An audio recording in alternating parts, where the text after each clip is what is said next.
Muy bien, bienvenidos todos y agradecer por su presencia esta noche aquí con nosotros. Miren, tengo un conflicto y es que siempre hablo mucho y me han dicho que hable poco, entre otras cosas porque si no les van a cerrar la reja y no van a poder sacar sus autos.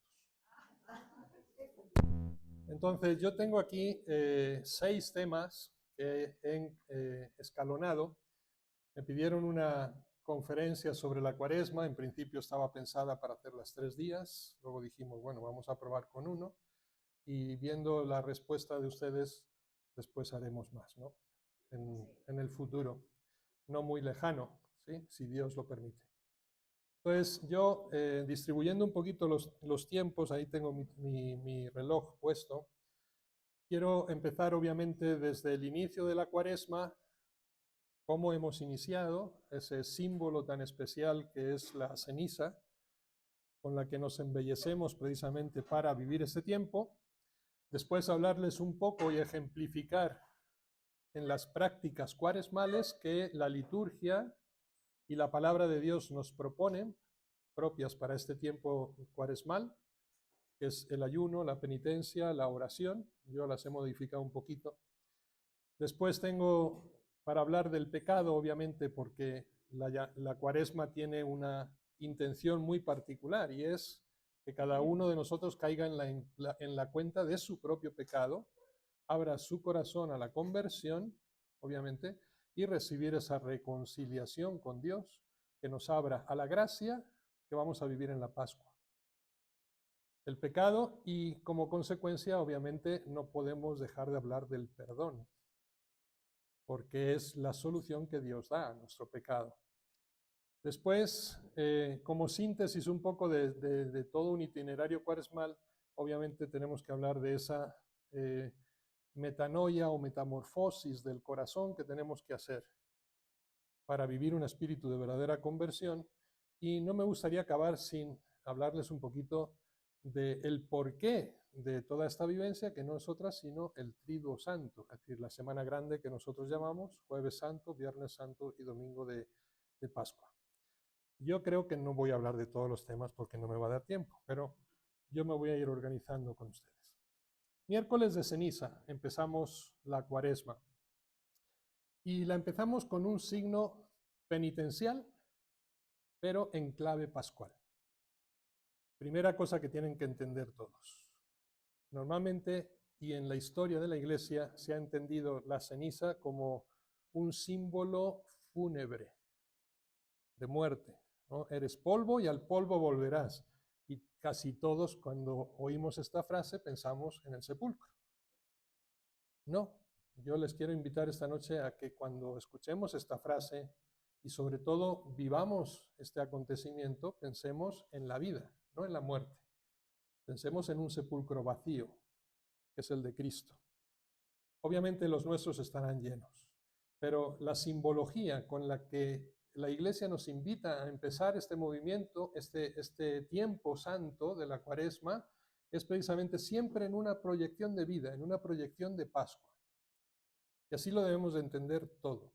El tiempo de Cuaresma se abre con un poco de ceniza ciertamente depositada en nuestra frente o en nuestra cabeza, mientras que escuchamos esa severa advertencia. Acuérdate que eres polvo y al polvo habrás de volver. O conviértense y crean en el Evangelio. Yo siempre he dicho que es un modo extraño de prepararse a la fiesta por antonomasia, es decir, la Pascua del Señor, la resurrección de Cristo. En lugar de embellecernos, en lugar de pintarnos y de perfumarnos, usamos como cosmético un poco de polvo, de tierra. Cosmético. Es un modo extraño, como digo, pero embellecemos nuestro rostro ensuciándolo. Y tenemos que entender esta expresión. Se trata de un rito que muchos cristianos de nuestro tiempo posiblemente rechazan y con cierta rabia, no sé si justificada, creo que no, el nombre posiblemente de la grandeza y de la dignidad del hombre. ¿O quién soy yo para vestirme de ceniza y saco? Alguien alérgico a la ceniza, al símbolo de la ceniza, comenta que es una reliquia de gusto dudoso del almacén devocional de la Edad Media. Y posiblemente tenga razón, porque de allá viene, ¿sí? Pero creo que a lo largo de los siglos ha tenido distintas interpretaciones y, como les he dicho antes, posiblemente erróneas. Preciso un poquito más. El hombre de hoy hay que llevarle el anuncio de la vida y no de la muerte. Y esa es una expresión exacta. La ceniza se coloca, por tanto, en una dinámica de vida y no en un ambiente fúnebre. Solamente la gente superficial puede arrebatar la enseñanza religiosa de este miércoles de ceniza para rebajarla precisamente a un contexto de desprecio de la dignidad de la persona.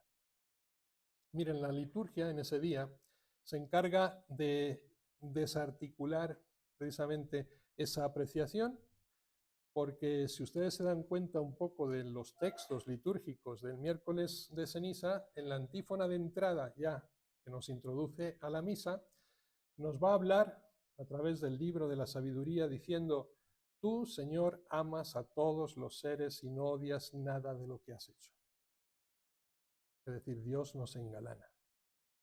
Un día para engalanarse, y lo hacemos de esa manera. Así pues, la liturgia de la ceniza no constituye en absoluto un atentado a la dignidad de la persona y del hombre. Al contrario, es la lógica paradójica, eso sí, de la fe. Y se convierte en un testimonio de grandeza para todos nosotros. Acuérdate que eres polvo y al polvo has de volver. Es sencillamente el recuerdo de ese originario material de construcción que usó Dios para hacernos. El polvo y la tierra. Y precisar esos límites, la finitud y la caducidad precisamente del hombre. Pero curiosamente es Dios mismo quien no acepta esta precariedad de su criatura y no se resigna a que el hombre sea solamente polvo. Y por tanto, si el destino del hombre es circunscribirse al polvo, la culpa sería exclusivamente del hombre, que con el pecado precisamente decide permanecer polvo y rechaza su verdadera identidad, rechaza ese aliento vivificante que Dios insufla sobre él. Así que esta es la clave de interpretación vital. Recuerden la creación. Dios toma un poco de barro y nos forma, pero vio que no teníamos aliento de vida, éramos polvo, e insufla sobre nosotros el Espíritu, ¿sí?, que nos hace a imagen y semejanza de Él. Fíjense que a lo largo de los siglos, antes les decía que ha habido muchas equivocaciones de interpretación. Siglo VIII, siglo IX, que es donde se empieza este signo, símbolo de la ceniza, se unía al contexto litúrgico de la penitencia pública. Seguramente que ninguno de ustedes sabe lo que es esto. Antiguamente uno se podía confesar solamente una vez en la vida, con lo cual había que prepararse muy bien, ¿sí?, porque esa conversión había que vivirla plenamente porque no tenías una segunda oportunidad. Por tanto, eran lo que se llamaban los penitentes, que muchas veces ustedes habrán oído que se unían a las cruzadas, peregrinos a Jerusalén, ¿no?, a Santiago de Compostela, las romerías a Roma. Era un tiempo de penitencia, de conversión profunda que duraba incluso años, y cuando ya estaban listos podían introducirse a la iglesia. Y era precisamente en este día, el miércoles de ceniza, cuando eran expulsados del templo para que hicieran su penitencia, ¿sí?, su periodo de conversión, lo que llamaríamos hoy catecumenado, y volvieran ya penitentes para recibir la absolución de todos sus pecados e incorporarse de nuevo al seno de la iglesia. Por tanto, la ceniza en aquellos siglos estaba un poco, digamos, ligada a este sentir penitencial. Después se pervierte, como les decía antes, por el sentido de la fragilidad y de la brevedad de la vida en ese recuerdo de la muerte, la referencia a la tumba. Me parece, sin embargo, que es válido sobre todo el significado primitivo que expresa penitencia, expiación del pecado, pero sobre todo vuelta a la vida, que les introducía antes.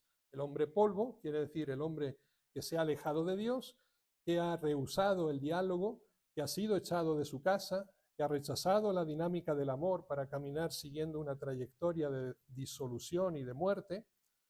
El hombre polvo es el hombre que se opone a Dios, que da la espalda a su propio ser y que se conduce a sí mismo hacia la nada. Ese sería el hombre polvo, el hombre hacia el sepulcro, lo que llaman los filósofos el nihilismo. Pero en este dramático itinerario de alejamiento y de disipación existe la posibilidad de un retorno al origen. En lugar de precipitarse hacia la tumba, es posible cambiar de dirección. Ahí está la conversión y volver a la fuente. Acuérdate que eres polvo y como polvo y volverás a Dios, con tal de que lo quieras. Y precisamente en este momento.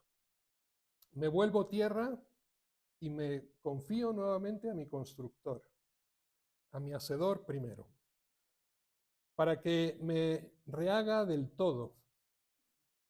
Reconozco que me equivoqué, que he pecado, que he perdido el camino de la vida, he perdido el reino, he comprometido incluso a otros en mi pecado. Todo pecado, recuérdenlo, y de esto hablaremos más tarde si tenemos tiempo, tiene un condicionante público, es decir, afecta a los demás, no solo a nosotros mismos, con consecuencias desastrosas para toda la comunidad. Y es justo que se ponga precisamente en la puerta de la conversión. Vuelvo a esa condición de polvo, o sea, de materia prima, y Él se inclinará aún sobre este polvo para darle ese aliento de vida. Y de esta manera mi nada es tocada por la plenitud divina. De la ceniza salta, por tanto, la chispa de la vida y la plenitud de la gracia en nosotros. Y ahora la sutil capa de polvo ya no puede ocultar el esplendor del rostro del Hijo de Dios plasmado en cada uno de nosotros. Todo pues comienza de nuevo. Puedo ser nuevo, eso sí, con la única condición de aceptar que es el fin, que no es el fin, perdón, que es el principio. No el montoncito de ceniza de la tumba, sino el puñado de tierra en las manos del artífice. Recuerden al profeta, como barro en manos del alfarero, dejarnos rehacer una vez más por las manos de Dios, a su imagen y semejanza, libres de toda falta y llenos de su gracia. Por tanto, la cita con la ceniza es fundamentalmente la cita con la vida. No está mal el inicio de la Cuaresma, ¿verdad? ¿Alguna vez habían pensado en esto? No, nada de aplausos. Los aplausos se los damos al Señor después. Vamos a hablar ahora en segundo lugar de las prácticas cuaresmales. Lo vamos a hacer de una manera muy simple, muy didáctica y con unos ejemplos. El ayuno, recuerden, la oración y la penitencia. Yo voy a cambiar esta última porque es un nombre al que le hacemos un poco de asco. Ayuno. Les pongo un ejemplo. Había una vez un rabino que habitualmente se ponía a ayunar los sábados. Saben que los judíos ayunan los sábados, ¿no? El sábado. Y curiosamente, en medio de su comunidad se habían percatado que cuando empezaba el ayuno, el rabino se salía de la sala, se iba, ¿no?, de la mesa común, se ausentaba a la hora de la comida, desapareciendo de la vista de todos. Esto, como nos suele suceder también en México, pues despertó la curiosidad, ¿no?, de su congregación, de dónde se irá nuestro rabino, ¿no? ¿Dónde irá nuestro pastor? Y todos imaginaban que en su tiempo de ayuno lo que hacía es encontrarse secretamente con Dios, y para averiguarlo, ¿no?, designaron a un miembro de la congregación para que lo siguiera, para que lo espiara. De tal manera que aquel espía lo siguió y vio cómo el rabino se disfrazaba de campesino. No piensen mal.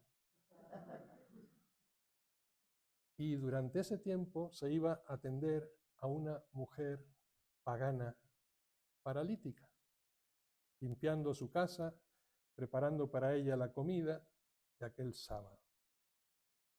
Y cuando el espía regresó, la congregación le pregunta obviamente, bueno, ¿y qué ha hecho el rabino en esas horas de ayuno? ¿A dónde ha ido? ¿Te has visto ascender hasta el cielo? ¿Ha entrado ruborizado en la presencia de Dios? Y le respondió el espía, no, ha subido aún más arriba. es decir, se ha postrado a los pies del necesitado. No sé si los rabinos hacen esto, ¿sí? Pero es un buen ejemplo, ¿sí? No he querido decir el sacerdote para no sentirme identificado, no pecar de presunción delante de ninguno de ustedes, pero yo creo que nos da la clave para que entendamos perfectamente qué es el ayuno. ¿Sí? El ayuno no es simplemente la materialidad de privarnos de un alimento que a lo mejor ni siquiera nos gusta. ¿Sí? Hay quien no le gusta la carne roja, ¿verdad? Pero si aprovechas el viernes de Cuaresma simplemente para meterte un atracón de mariscos, pues poca penitencia estás haciendo. No, es que no se puede comer carne, ¿no? Los viernes. Miren, yo dejé esto del ayuno cuando vine a misiones. Porque me acuerdo que mi superior entonces me dijo, mira, déjate de ayunos y penitencias porque si no tienes fuerza no vas a poder trabajar. Así que lo importante es que tengas todas tus energías disponibles para entregarlas al servicio de los demás. Ese es el ayuno. Cuidado, no es una invención mía tampoco. Isaías 58, 1, 8. Dice Yahvé, vuelvan a mí con todo corazón, con ayuno, con llantos y con lamentos. Rasguen su corazón y no sus vestidos, y vuelvan a Yahvé su Dios, porque Él es bondadoso y compasivo. Le cuesta enojarse y grande es su misericordia. Profeta Joel. ¿No saben cuál es el ayuno que me agrada? Romper las cadenas injustas. Este es Isaías, perdón. Desatar las amarras del yugo, dejar libres a los oprimidos, romper toda clase de yugos opresores. Compartirás tu pan con el hambriento, los pobres sin techo entrarán a tu casa, vestirás al que veas desnudo y no volverás la espalda a tu hermano. Entonces tu luz surgirá como la aurora y tus heridas sanarán rápidamente. Isaías 21. Es decir, es una tradición judía que hemos hecho nosotros cristiana. ¿Cómo se llama esto en el Nuevo Testamento? Obras de misericordia. Que curiosamente Jesucristo nos las explica en la parábola del juicio final. ¿Recuerdan? Ese no es mi teléfono. ¿Eh? Ando por ahí. Apaguen sus teléfonos para que no suenen, por favor. Quítenle el sonido, por lo menos, nada más. Entonces, como ven, es una tradición judía que heredamos nosotros en el cristianismo, pero no deja de ser curioso el hecho de que Jesucristo narre las obras de misericordia precisamente cuando nos habla de juicio final. ¿Sí? Tuve hambre y me diste de comer, tuve sed y me diste de beber, estuve desnudo y me vestiste, ¿no? Estuve enfermo y me visitaste, en la cárcel y viniste a verme. Y cada vez que lo hicimos con uno de estos, con él lo hicimos. Y esta será la clave del juicio. Es decir, ¿es Dios el que nos juzga? No, somos cada uno de nosotros los que nos sentiremos merecedores o no del reino de Dios, en virtud de lo que cada uno en conciencia sabe que hizo o dejó de hacer. Esta es la clave. Ayuno, por tanto. Creo que tenemos que entender bien esto, porque a veces nos apegamos demasiado a la letra, como los fariseos, pero dejamos de cumplir el espíritu de la ley, que es el que Jesucristo insiste que tenemos que vivir. ¿Sí? Es decir, postrarnos a servir a nuestros hermanos. La mortificación que Dios quiere, por tanto, es la que beneficia siempre a alguien, no la que me beneficia a mí mismo, ni siquiera la privación, ¿no?, de algún capricho personal, sino aquella que redita en beneficio de alguna persona. Hay una especie de parábola que se cuenta, más bien es una anécdota, un cuento, ¿no?, una parábola del Antiguo Testamento en la que Moisés, recuerdan cuando estaba en el Sinaí, estaba pastando sus rebaños y en una de esas se encontró con un vecino que también estaba ahí con sus cabras. Y en eso pues le vio que andaba ocupado pues extrayendo la leche, ¿no?, de las cabras y se puso a ayudarlo. Una buena obra de caridad, ¿no?, ayudar al hermano necesitado. Se puso a ayudar y curiosamente cuando terminaron se dio cuenta de un detalle que tenía aquel cabrero. Y es que cogió, ¿no?, un recipiente de leche y lo fue a ofrecer al Señor. y lo depositó ahí en una especie de altar de piedras que tenía en el monte. Y Moisés le dice, oye, ¿y por qué separas esa leche? No, esta es mi ofrenda para el Señor. Siempre el diezmo de todo aquello que cosecho se lo brindo a Dios. Y Moisés no tuvo mejor idea que preguntarle, ¿y tú crees que Dios tiene necesidad de beber leche? Dios es espíritu puro, no tiene cuerpo, ¿no? Es decir, no tiene que alimentarse. Y el cabrero pues se quedó pensando, ¿no?, en su ingenuidad, y decir, pues tienes razón, ¿no? Pero pues yo veo que recojo todas las mañanas el cántaro vacío. Y entonces Moisés le dice, bueno, vamos a hacer una cosa. Te vas a esconder aquí toda la noche para ver quién es el que se bebe la leche. Y el cabrero dice, pues voy a quedarme aquí. Al cabo de unas cuantas horas ve que se acerca un zorrillo. Y el zorrillo ahí, ¿no?, sospechoso, mirando para todos lados, y al final se bebió la leche. Y en la mañana llega, ¿no?, todo taciturno el cabrero y le dice a Moisés, oye, tenía razón, no es Dios el que se bebe la leche, es el zorro. Se quedó taciturno. Pero la moraleja viene ahora. Y es que cuando se retiró Moisés, Dios le habló, ¿no?, y le reprochó lo que le había dicho al cabrero. Y dice, ¿tú crees que has hecho un bien a esa persona por negarle la posibilidad de ofrecerme la leche? ¿Sí? Es verdad que yo no me bebo la leche, pero aceptaba con gusto, ¿sí?, su ofrenda. Y como yo no la puedo beber, pues mandaba al zorrillo para que la bebiera por mí. La moraleja es esta, es decir, todos nuestros ayunos, todas nuestras obras penitenciales, todos los sacrificios que hacemos nos benefician en la medida en que benefician a alguien, en que podemos hacer bien a alguna persona, y esa será la grata retribución que todos recibamos por parte de Dios. La oración, segunda práctica penitencial que nos impone la Cuaresma. Para empezar, yo diría que hacemos mal si consideramos la oración como una penitencia, ¿no? Debería ser un momento de gozo, no un momento de sacrificio. Yo recuerdo cuando éramos niños en España que nos castigaban a rezar. O sea, concebíamos la oración y el ir a misa como un castigo en vez de como una bendición. Y era una equivocación de nuestros padres. Yo no, espero que ustedes no hayan tenido esta experiencia, ¿no? Pero a veces nos castigaban de esa manera. Yo recuerdo que yo era tan tremendo de niño que el cura siempre, no sé por qué se fijaba tanto en mí, porque hablábamos todos, pero al final el castigado siempre era yo en la iglesia. Y ahí delante de toda la comunidad, en la misa dominical, ¿no?, mayor de todo el domingo, Ángel Luis, ven acá, el cura, desde el altar. Y me ponía ahí en las escaleras del presbiterio, con los brazos en cruz, mirando a la gente, hasta que terminaba la misa. Castigo.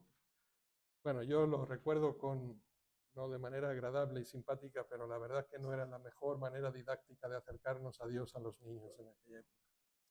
Miren, en una ocasión, un maestro le invitó a un gobernante, ¿no?, a un príncipe, a practicar la oración. Y este le dijo pues que estaba muy ocupado y que en realidad no tenía tiempo para hacer oración.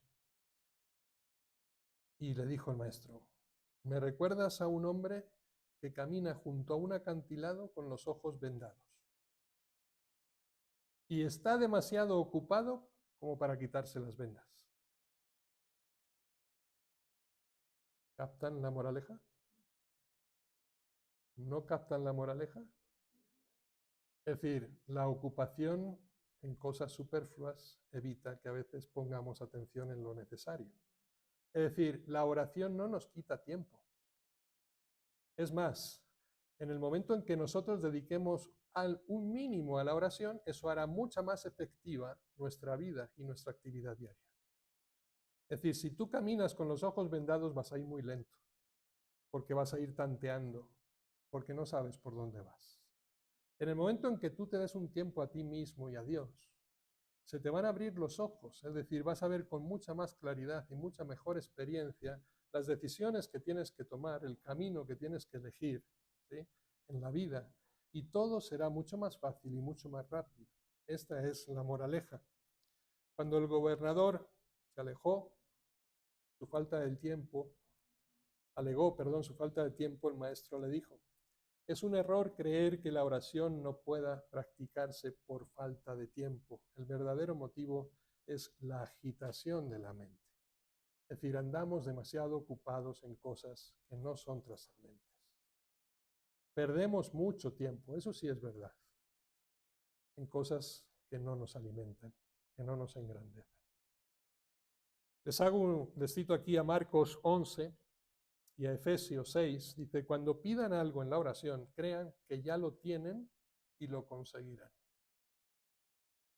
No sé si alguna vez escucharon esta frase de San Marcos. Cuando ustedes pidan algo en la oración, piensen que ya lo obtuvieron, antes incluso de pedirlo, y entonces lo obtendrán. Eso se llama fe, se llama confianza.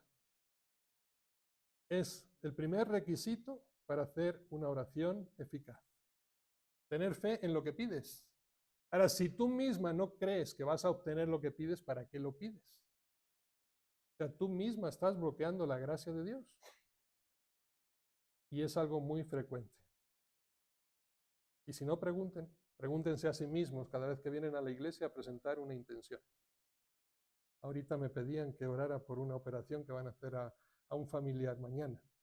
Bueno, ¿con qué fe pedimos por esa persona? ¿Qué éxito va a tener esa operación en base a nuestra oración? ¿Realmente tenemos fe en el poder de Dios? ¿Creemos que Dios quiere lo mejor siempre para nosotros y que por tanto nos lo dará siempre y cuando se lo pidamos bien? Y cuando ustedes se pongan de pie para orar, sigue diciendo Marcos, si tienen algo en contra de alguien, perdónenlo, y el Padre que está en los cielos les perdonará también sus faltas a ustedes.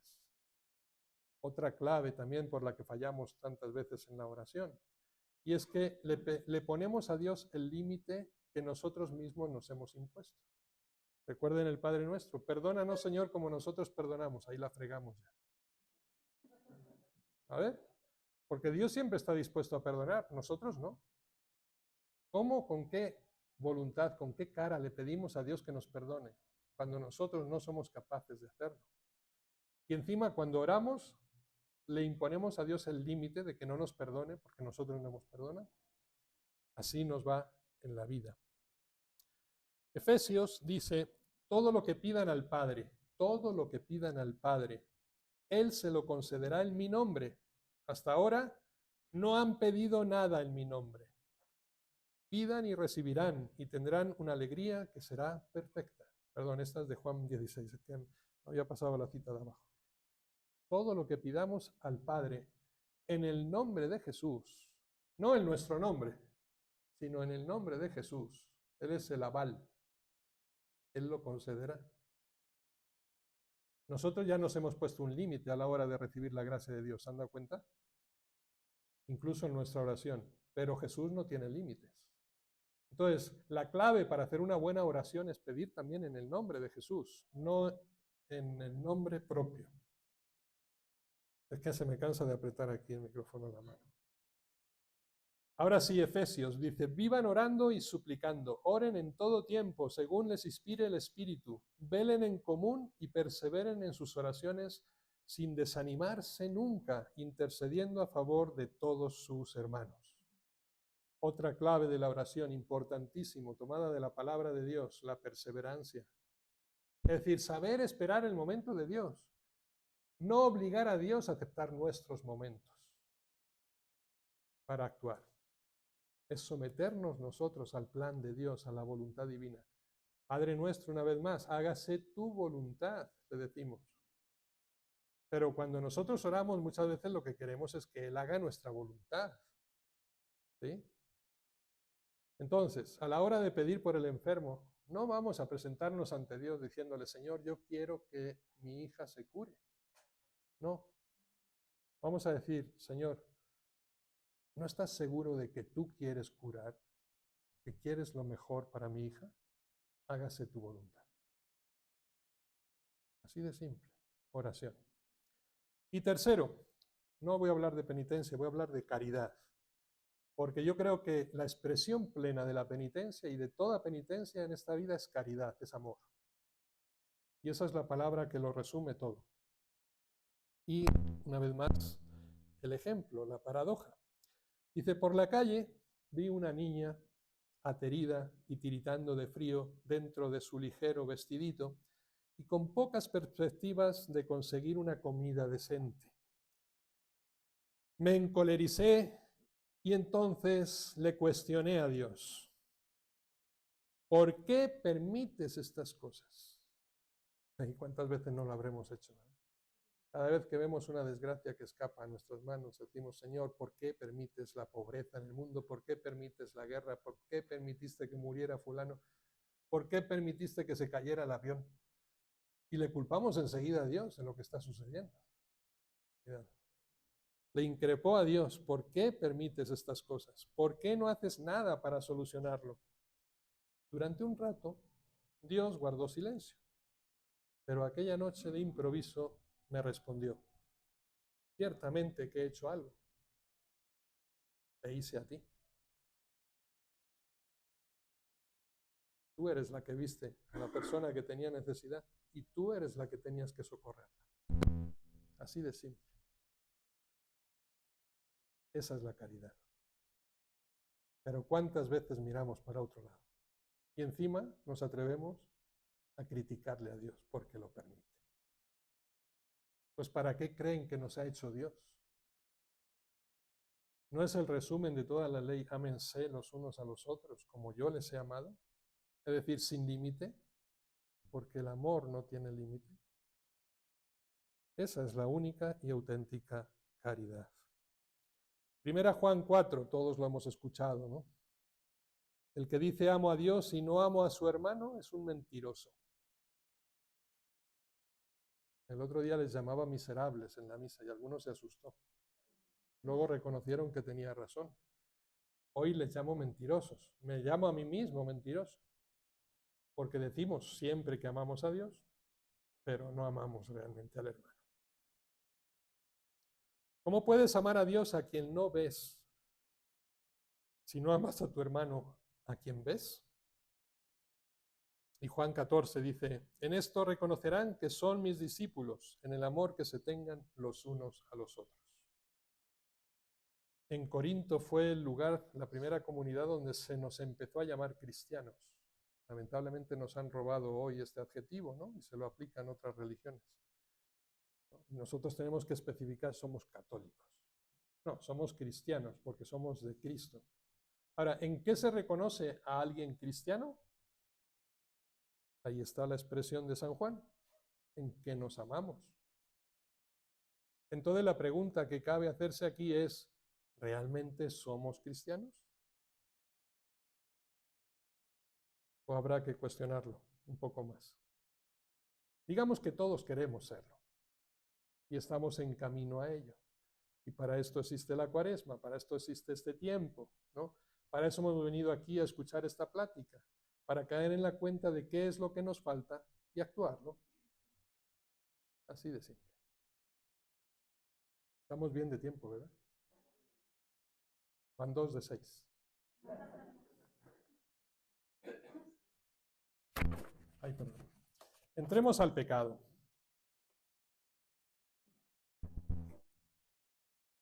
El pecado que nos va a llevar después a la expresión del perdón.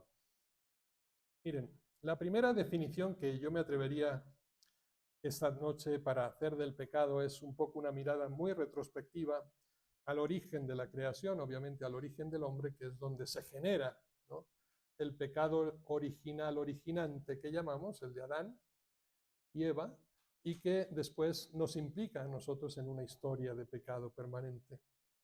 Y tengo esta frase para definir aquel pecado original, que es aquel que no está en su puesto.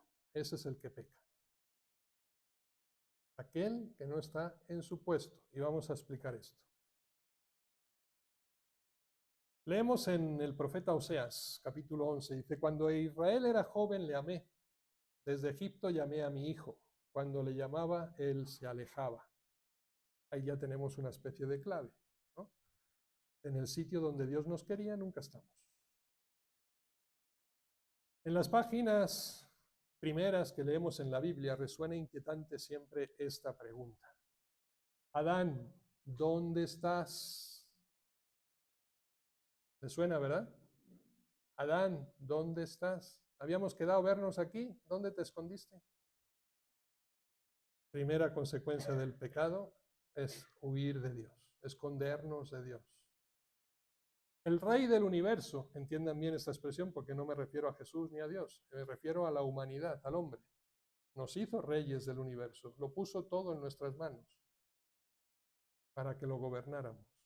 Toda la obra creada por Dios, no sometida simplemente a nuestro servicio.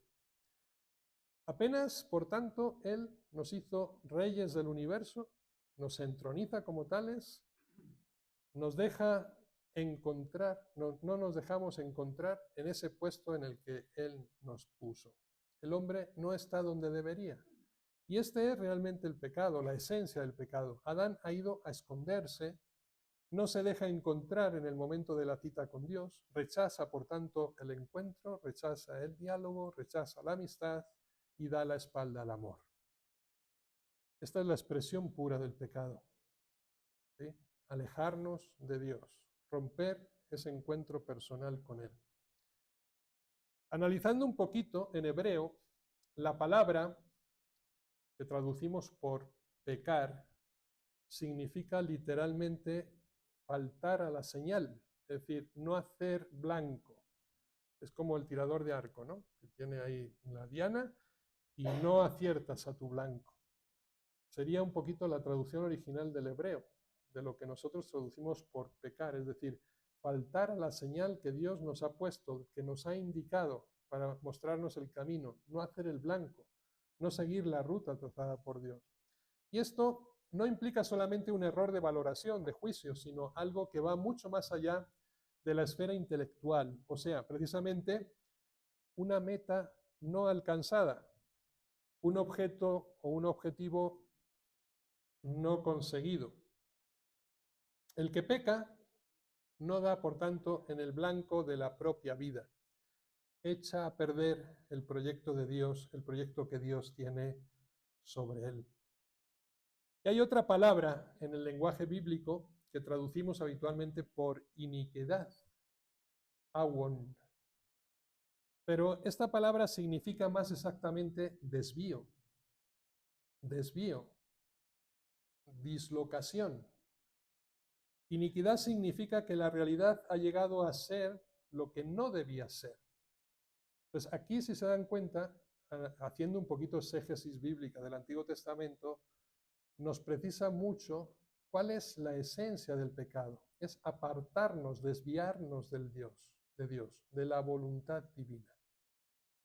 ¿Recuerdan? La primera semana de Cuaresma siempre leemos las tentaciones, el Evangelio de las tentaciones.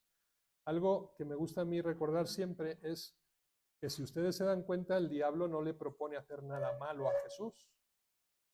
Todo lo que le pide no solamente es bueno, sino que serán cosas que Jesús haga después. Manda que estas piedras se conviertan en pan y después va a hacer multiplicaciones de panes a muchedumbres, ¿no? Le va a decir, vence la fuerza de gravedad, lánzate de aquí arriba, ¿no? Porque no, tus pies no tropezarán en la piedra, vendrán los ángeles y te recogerán, y con el tiempo él caminará sobre las aguas, ¿verdad? Todo esto te daré si te postras y me adoras. La cuestión es que ya se lo habían dado, ¿no? Era suyo. No tenía que depender del demonio. Si se dan cuenta, la estrategia del diablo es aquello que tienes que hacer en nombre de Dios, mejor hazlo en mi nombre. Le desvía del plan de Dios. Esa es la esencia del pecado, lo que llamamos la iniquidad, dislocación real. Existe también en la Sagrada Escritura una imagen muy expresiva. El pecado es semejante al orín que corroe la vasija del metal. Ezequiel 24, 6. ¿Sí? Así es el pecado, corroe, ¿sí? El metal corroe nuestra vida. ¿Qué quiero decir con esto? Que el pecado no es solo una falta contra Dios, contra Yahvé, sino contra el mismo individuo que la comete. Es decir, es un mal que nos estamos infligiendo nosotros mismos porque terminamos destruyéndonos. Y es una dimensión del pecado que tardamos mucho en reconocer que se produce. ¿Sí? Nuestra propia destrucción. Y ese es el objetivo marcado por el demonio. Primero nos aparta de Dios, consigue el primer objetivo, que es privarnos de la gracia, que es la que nos va a hacer vencer, obviamente, y una vez que nos ha privado de la gracia, destruirnos.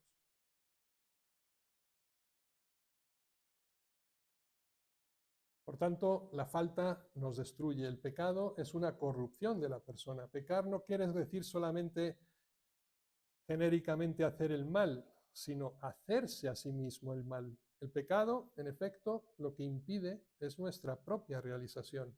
Es lo que va contra nosotros, es lo que desfigura nuestra identidad. Nos odiamos más de lo que creemos. La misma realidad del pecado, como ruptura de la comunión, del pacto, de la alianza, tema que es muy frecuente en todo el Antiguo Testamento y en la Biblia, se inserta en este contexto del mal inferido uno a sí mismo, la traición.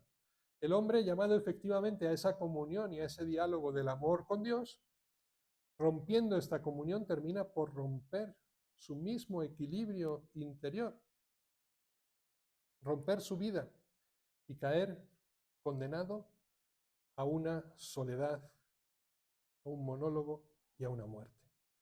Al interrumpir, por tanto, la relación con Dios, uno se desintegra a sí mismo. Y en este sentido, el pecado es una perfecta locura, si se dan cuenta. Y por esto el pecador se le define sin muchos miramientos con la palabra necio. Es un necio. Recuerden Deuteronomio 32:6. Así pagáis al Señor, pueblo necio e insensato. La necedad, que nos ataca a nosotros mismos. Pecador es, pues, aquel que se hace necio y que se provoca complicaciones voluntariamente.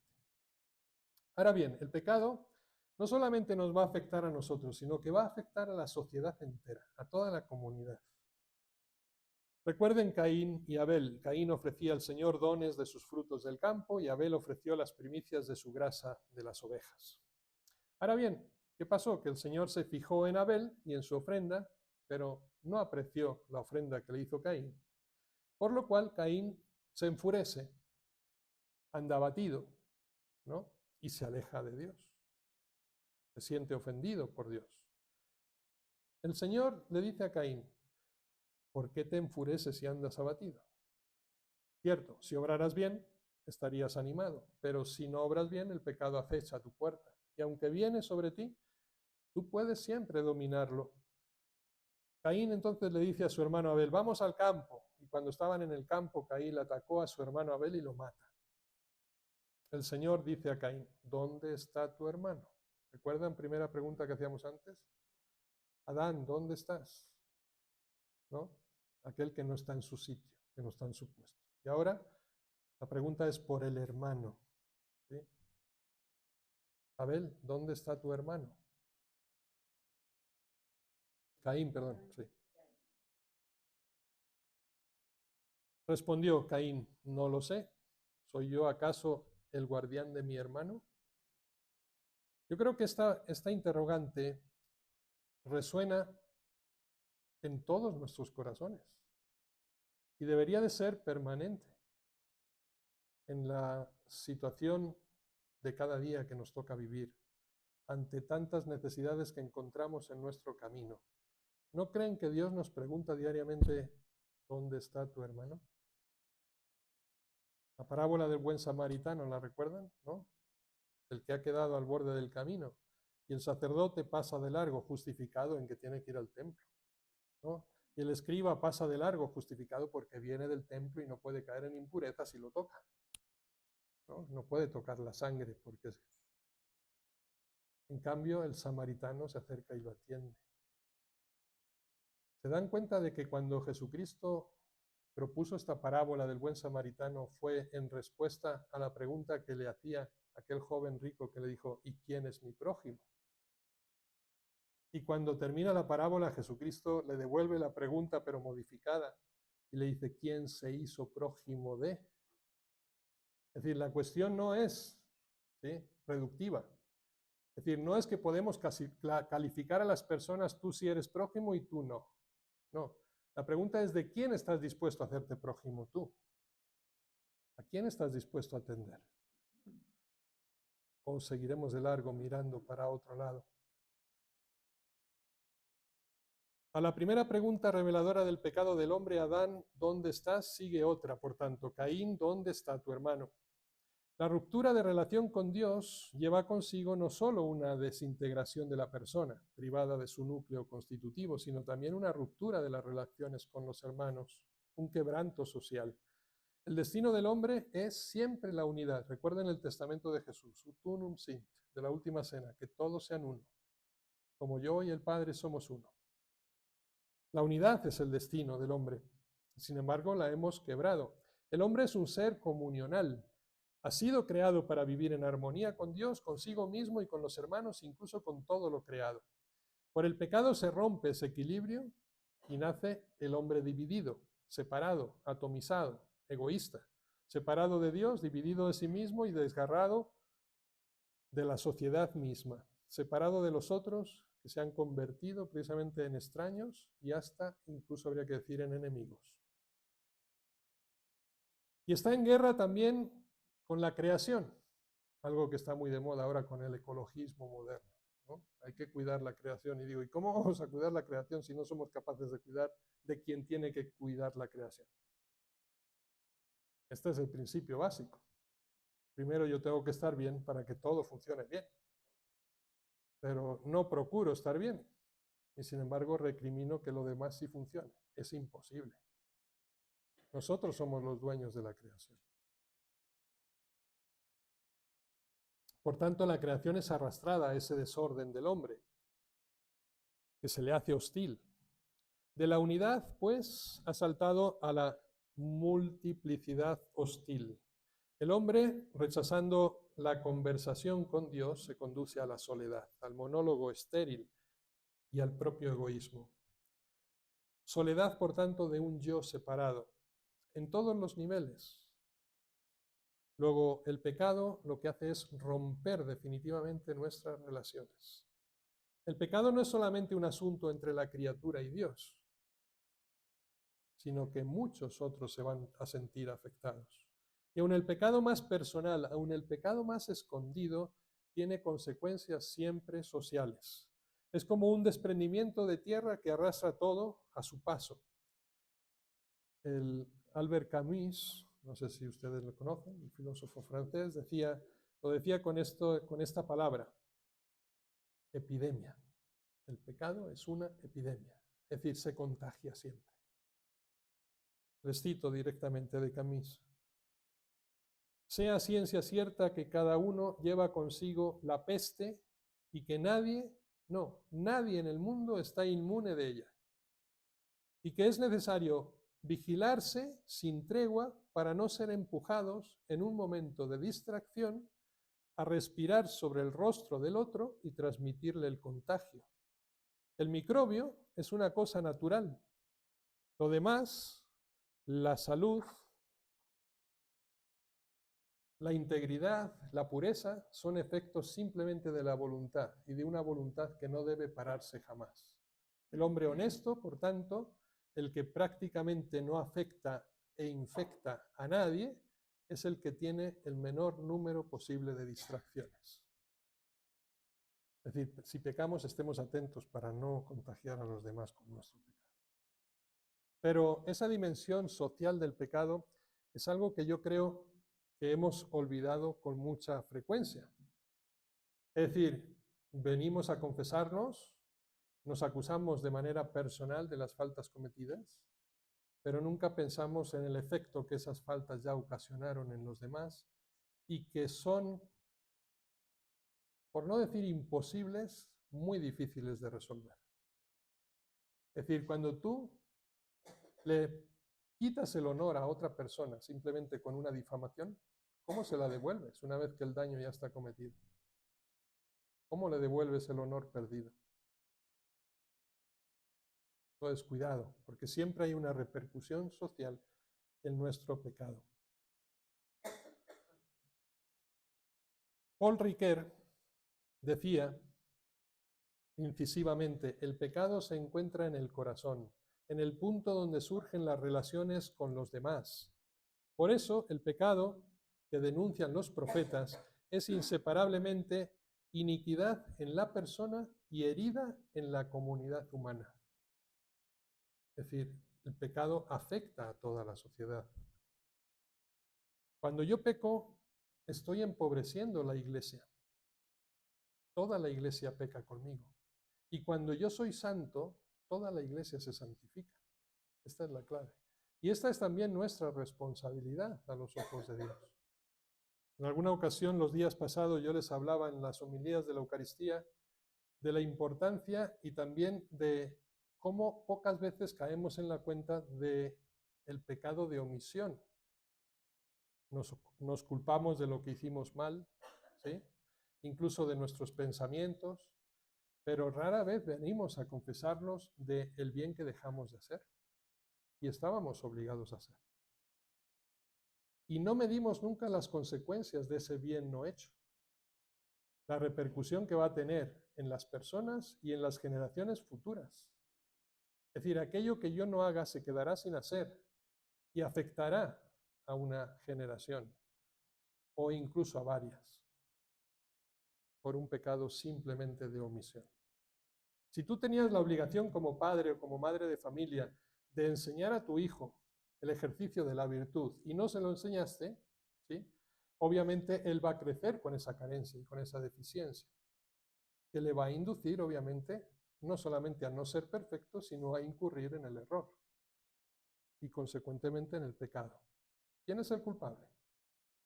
¿Tu hijo porque pecó o tú porque no le enseñaste a ser bueno? Y a evitar el pecado. Ese es el pecado de omisión, ¿sí? Y vemos una vez más esa repercusión que el pecado tiene precisamente en las personas. ¿Estamos bien? ¿Qué piensa Dios del pecado?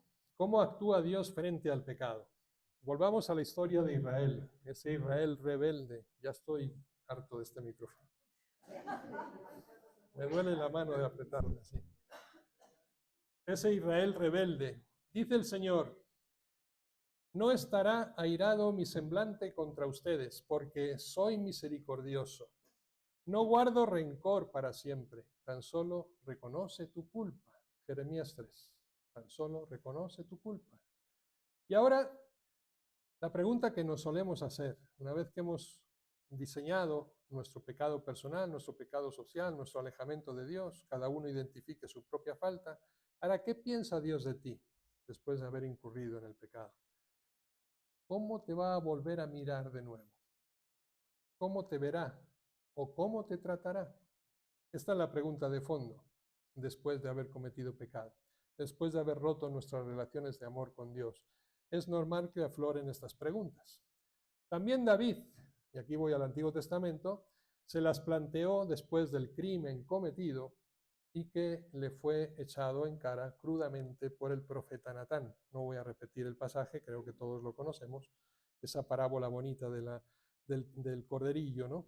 Que le plantea Natán a David para que se den cuenta de que a pesar de todas las mujeres que tuvo, ¿no? Se aprovechó de la única de su general. Pero no contento con haber cometido adulterio con la mujer del prójimo, cuando se queda embarazada quiere tapar el problema. Y entonces lo que hace es llamar al general para que venga a su casa, que se pase unos días con su esposa y que se piense que el hijo es suyo. Pero claro, el general, que era fiel al ejército, dice, yo no voy a estar disfrutando de mi familia y de mi hogar mientras el ejército está dando la vida en el frente. Así que se quedó de guardia en el palacio del rey. Nunca fue a ver a su mujer. ¿Qué mejor idea se le ocurre a David que decir, bueno, pues habrá que acabar con él para poderme quedar con su esposa?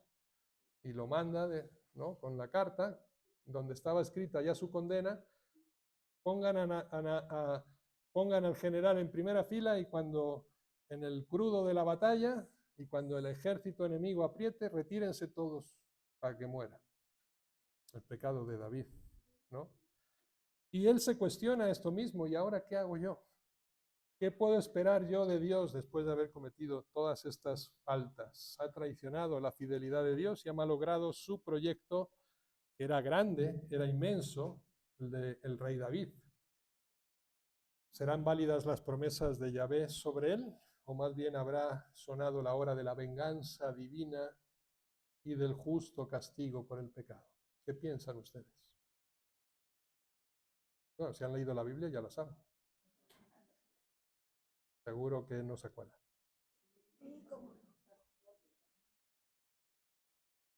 Fíjense, parece indicar que la segunda hipótesis es la válida, ¿sí? Pero me van a esperar mi interpretación, ¿sí? No caigamos en la tentación fácil de decir la venganza de Dios. Lo cierto es que el niño nacido de Betsabé murió. El fruto de aquella violación murió. Y como si esto no bastara, el otro hijo, Absalón, se vuelve su enemigo y le va a combatir a muerte. Le va a quitar el reinado, va a pretender quitarle el reinado. Ahora bien, recuerdan, ¿no?, la secuencia de la lucha entre David y su hijo Absalón, ¿no? Pero él hace una recomendación a sus soldados y dice, por favor, si cae preso, no lo maten, ¿sí? No quiero matar, no quiero que la sangre de mi hijo esté en mis manos. Pero va a ser su propio comandante, Joab, el que va a coger un arco. Recuerden el pasaje cuando Absalón va huyendo en el caballo y se queda atascado en un árbol, ¿sí? Se queda colgado en el árbol. Y no se le ocurre al comandante otra cosa que coger 3 flechas y clavárselas en el corazón. Y manda 2 emisarios todos felices para que vayan al palacio del rey a darle la buena noticia de que su enemigo ha sido vencido. ¿Y qué pasa con David cuando escucha la noticia? Empieza a llorar de pena. Era su hijo. Es decir, podemos ver venganza por parte de Dios en la sucesión de los acontecimientos. Si hacemos una lectura ligera, posiblemente sí. Yo creo que sería falsa. Es decir, creo que las consecuencias de los acontecimientos son por nuestro pecado, por nuestro error, no porque Dios lo quiera así y lo haya diseñado así, sino porque nosotros hemos invertido la historia. Y aquello que estaba destinado a ser una bendición se vuelve una maldición para nosotros mismos y para nuestros herederos, para nuestros propios hijos. Hijo mío, Absalón, hijo mío, Absalón. ¿Quién me diera haber muerto en tu lugar, Absalón, hijo mío, hijo mío? Segunda Samuel 19. En este momento, David descubre, fíjense, cómo se da cuenta cómo Dios te trata después de haber pecado. Dice, en este momento David descubre la respuesta de Dios a su pregunta angustiosa. No se trata ni de cólera ni de venganza. En realidad, más allá del descorazonamiento y del miedo frente a lo que ha sido la perversidad del hijo, reencuentra en sí mismo algo mucho más profundo, el poder creador de bondad y de misericordia, de sentimiento, de infinito afecto por la persona amada. Aquí, para el rey, la conclusión resulta más bien simple. Dice, si yo, que soy tan malo, miserable y mezquino, estoy dispuesto a ocupar el lugar de mi hijo después de todo lo que me ha hecho, con tal de poderle devolver la vida, con mayor razón Dios lo hará conmigo. Jesús lo dirá después en el Evangelio, si ustedes que son malos saben dar cosas buenas a sus hijos, ¿qué cosa no dará vuestro Padre Celestial cuando se lo pidan? El que es Padre, que es amor infinito, ciertamente me ha perdonado, ha borrado en su corazón mi vergüenza y mi infidelidad. Esto es hermoso, es decir, cómo Dios nos ve después de haber pecado. Recuerden la parábola del hijo pródigo, ¿no?, que escuchábamos hace poco en la liturgia eucarística. Ese abrazo, esa ternura del Padre, ese amor infinito por el Hijo que retorna. Y esta debe ser nuestra Cuaresma. Primero, tomar conciencia de nuestro pecado, de las consecuencias que esta ocasiona en nuestra vida, en la sociedad, en el mundo, la ruptura de nuestra relación con Dios, pero un Dios siempre dispuesto a perdonar. Y aquí viene la novedad, el perdón, el gran tema. una vez que hemos visto el pecado, ¿qué viene ahora? ¿Qué toca hacer ahora? El Señor nos ha perdonado. Hagan ustedes lo mismo, dice Colosenses 3:13. Solamente aquel que ha saboreado hasta el fondo la alegría de sentirse perdonado descubre la alegría de poder perdonar. Esta es una frase que tenemos que grabar en nuestro corazón. Solo el que ha experimentado el perdón es capaz de perdonar. Solo. Pero ¿quién no ha experimentado la misericordia de Dios? Y la pregunta es, ¿por qué después no nos volvemos agentes de misericordia? Una vez que hemos sido perdonados, ya somos capaces de perdonar. Lo que no podemos esperar es esa categoría humana del perdón en aquel que no ha experimentado nunca ese perdón en sí mismo.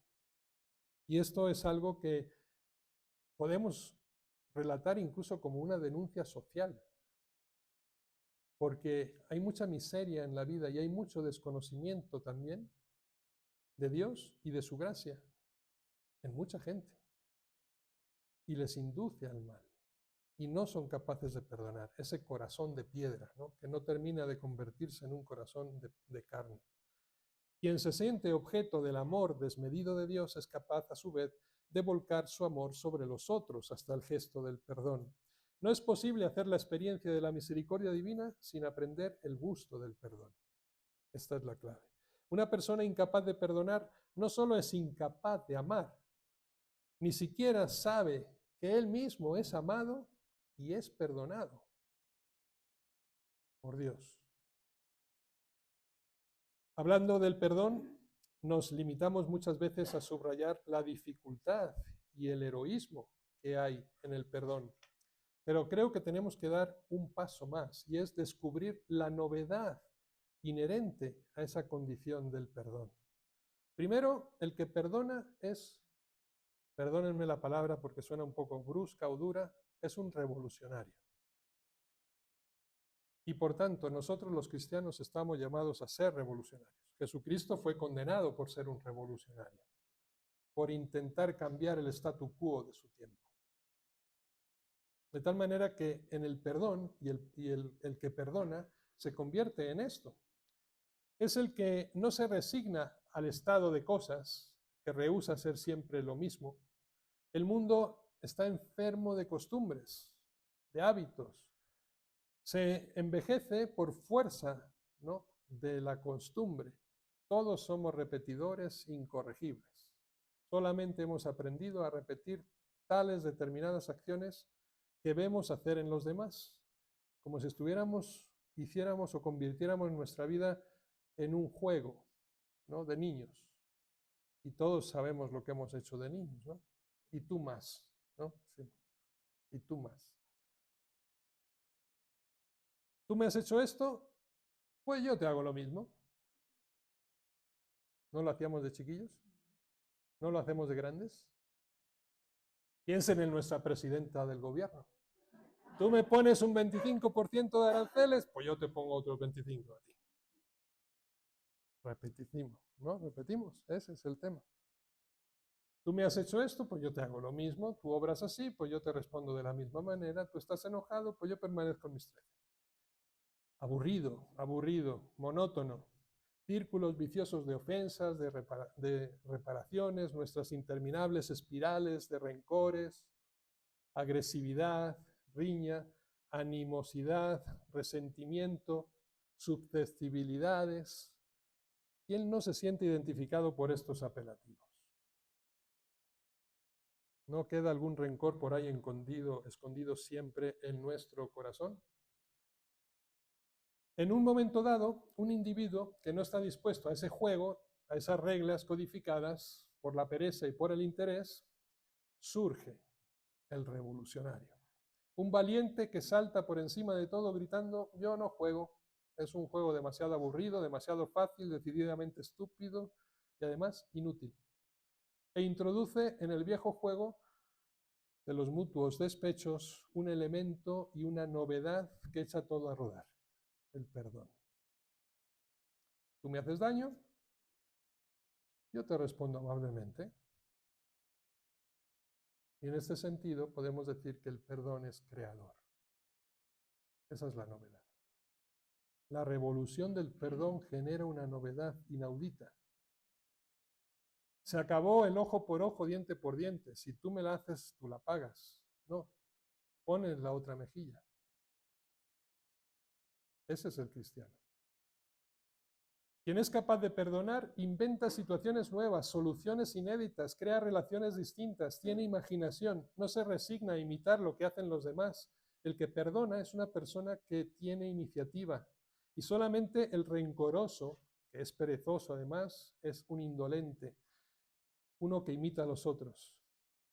Hagamos algo nuevo, tengamos inventiva como el Padre Celestial, seamos misericordiosos, seamos creadores. Dios no se ha dejado aprisionar por el pecado. Cuando Adán se escondió tras la cortina de las hojas, Dios no se retiró detrás de las suyas. Él dio el primer paso. Dios siempre da el primer paso para encontrarnos. Adán, ¿dónde estás? Anda, ven, quiero hablar contigo. No mantengamos esta situación.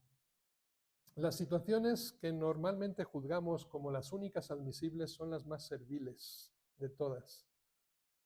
Prestar a quien nos restituirá, lo equivalente, sonreír a quien te sonríe, hacer el bien al que te hace el bien. Ya lo dijo Jesús, ¿qué mérito tienes? Ahora, sonreír a quien te escupe a la cara, ayudar a quien no, luego te dará la espalda y te traicionará. Esos son verdaderamente actos libres y no rencorosos. Actos creadores de paz, de justicia y amor. Bienaventurados los artífices de la paz, nos dirá después Jesús. Bienaventuranzas. Bienaventurado quien no se resigna a los estados de guerra y a las discusiones interminables de los rencores. Por tanto, ¿el que perdona es un revolucionario? Sí. ¿Por qué? Porque el perdón es un acto creador. Y tercero, el que perdona también es un constructor, construye novedades. Existe un mundo viejo que se derrumba porque contiene en sí elementos desintegrantes. Es un mundo de odio, es un mundo de hastío, de la rendición de cuentas, de las vanidades, de las lecciones que hay que dar, de las injusticias sufridas que hay que reparar, de las ofensas cuidadosamente guardadas en la memoria. Es un mundo en el que vivimos decrépito por las revanchas. Por tanto, el que perdona, si se dan cuenta, reconoce que en este mundo viejo no se puede vivir, uno se ahoga a sí mismo. Sabe que la mayor contaminación es la del odio en sus diversas proliferaciones y por eso se encarga personalmente de construir un mundo nuevo y la materia prima para ese mundo nuevo que todos anhelamos es el perdón. Es el perdón, esa es la clave, no hay otra. En este mundo nuevo, joven, insólito, tiene razón quien ama más. Vence quien adopta la estrategia de la mansedumbre. Está en lo justo quien no hace problema de lo justo o de lo injusto. Es fuerte quien sabe perdonar. En este mundo carece de importancia establecer quién ha comenzado. Es interesante más bien, por el contrario, quién es el que quiere terminar con esa situación. Terminar con lo viejo y abrir el capítulo nuevo exultante de la amistad y de la reconciliación. En un mundo en que se respira aire de libertad. Esa es la novedad, la libertad de un obrar de otra manera. La libertad de sorprender al adversario con una reacción de paz que él ni siquiera había previsto en absoluto. Ese mundo nuevo verdaderamente es otro mundo, es ya un pedazo de cielo, es la participación ya viva en el reino. Es un anticipo del reino. El perdón es de otro mundo, pero es ese mundo que nosotros estamos llamados a construir. Hay un proverbio berberisco, los berberiscos son los habitantes del desierto ahí del Sáhara, que dice así: si Dios no perdonase, el paraíso estaría vacío. Y podríamos completarnos nosotros diciendo, y si no existiese el perdón, la tierra sería un infierno. Ya casi lo es, ¿sí? Pero lo sería plenamente. Incluso en nuestras comunidades, nuestra parroquia, ¿no? Si no existiera el perdón entre nosotros, ¿qué sería de nosotros? ¿Dónde quedaría la fraternidad? Por tanto, vivamos esta experiencia del perdón. Es importantísimo, me parece, no pasar por alto ese detalle. Bien, voy a dar un salto, me voy a saltar lo que tenía previsto y me voy a ir a dos reflexiones que me parecen importantes porque yo creo que en el fondo definen la esencia, la razón y el porqué de la Cuaresma y, por tanto, de todo lo que hemos dicho aquí en esta tarde. Nuestra condición de pecadores, nuestra necesidad de condición de perdonadores, la razón por la que hacemos todas esas prácticas cuaresmales, y no es otra sino la de vivir con intensidad y con plenitud el misterio de la Pascua, el misterio de la pasión, muerte y resurrección de Jesucristo. Son dos reflexiones que yo tengo hechas de varios años atrás. Una, la del Jueves Santo, está escrita, hecha en el año 2018, y la del Viernes Santo es del año 2011, si no me acuerdo mal. No, ya me la han robado. 2011. Miren, la frase con la que a mí me gusta resumir el Jueves Santo, yo creo que si hiciéramos una pregunta global, es decir, bueno, ¿qué es para ti el Jueves Santo? Seguramente que la mayoría de nosotros responderíamos la institución de la Eucaristía. Algunos, un poco más afortunados, dirían la institución del sacerdocio. Yo creo que las dos cosas, tanto la institución de la Eucaristía como la institución del sacerdocio, hay que entenderla como la verdadera institución del carisma cristiano, que es el servicio. ¿Sí? Es el día de la caridad fraterna, internacionalmente considerado. Y yo voy a profundizar un poquito en este detalle. Miren, es difícil definir la atmósfera que caracteriza la cena de despedida de Jesús, incluso porque se confunden en ella diversos elementos de contraste y de ambigüedad. Por una parte vemos mucha intimidad, por otra parte vemos dulzura, pero al mismo tiempo esa manifestación de un amor que llega hasta el último extremo, hasta el fin, y que encuentra expresiones siempre nuevas y asombrosas. Lo vemos así. Incluso en las películas normalmente busca resaltar esta dimensión de la última cena, pero también hay muchas dudas, hay vacilación, hay miedo, hay traición en la última cena. Declaraciones de fidelidad demasiado grandilocuentes para no resultar sospechosas también.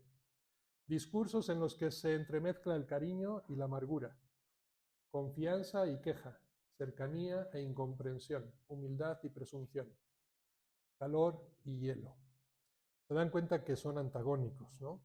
Las definiciones que yo hago, pero son provocativas para que nos demos cuenta cómo reacciona cada personaje en cada momento en aquella tarde del Jueves Santo.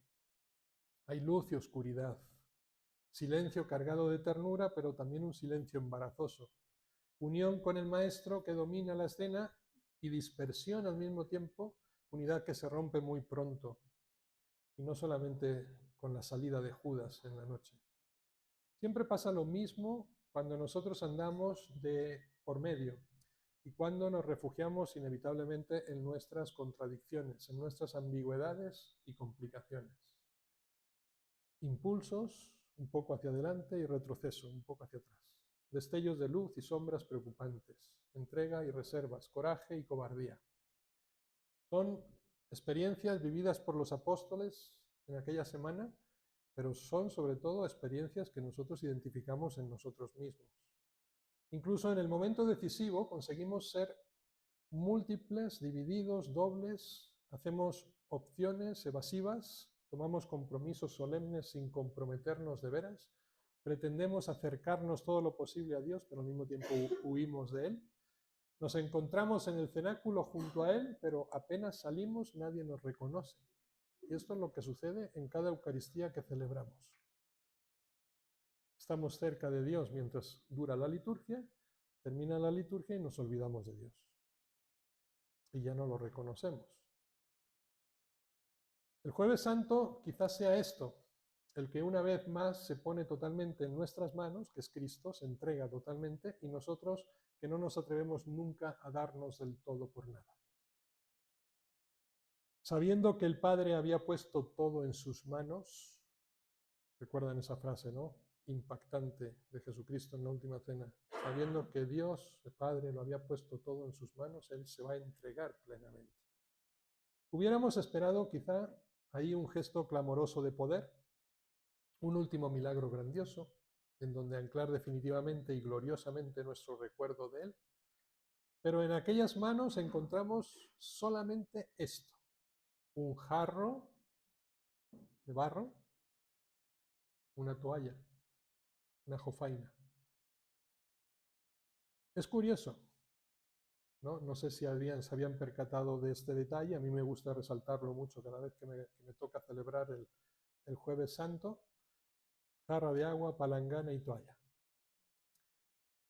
Yo copié esta idea de un gran admirador mío, un sacerdote, después obispo y hoy en proceso de beatificación, Monseñor Tonino Bello, que murió en el año 93. Tuve la suerte de conocerlo y él escribe un libro que se llama La Chiesa del Grembiule. ¿Los italianos saben lo que es Grembiule? La iglesia del delantal. Si ustedes lo piensan bien, la única vestidura litúrgica que hubo en el Jueves Santo fue un delantal.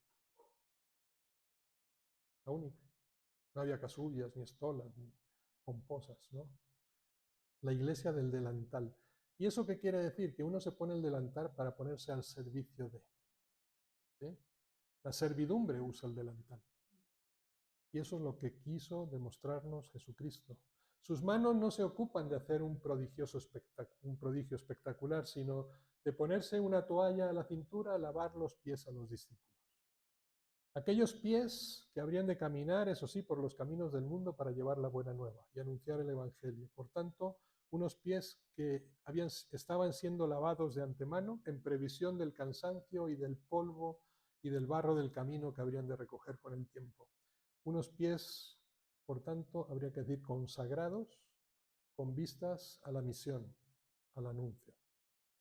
Lavar y dejarse lavar. ¿Qué es más difícil? ¿Lavar o dejarse lavar? Las dos cosas se complican, ¿verdad? Pero sí, los dos atacan nuestro orgullo y nuestra soberbia, ¿verdad? ¿Qué es lo que le pasó a Pedro? ¿Lavarme los pies tú a mí? No, jamás. Si no te dejas lavar los pies, no tienes parte conmigo, le va a responder Jesús.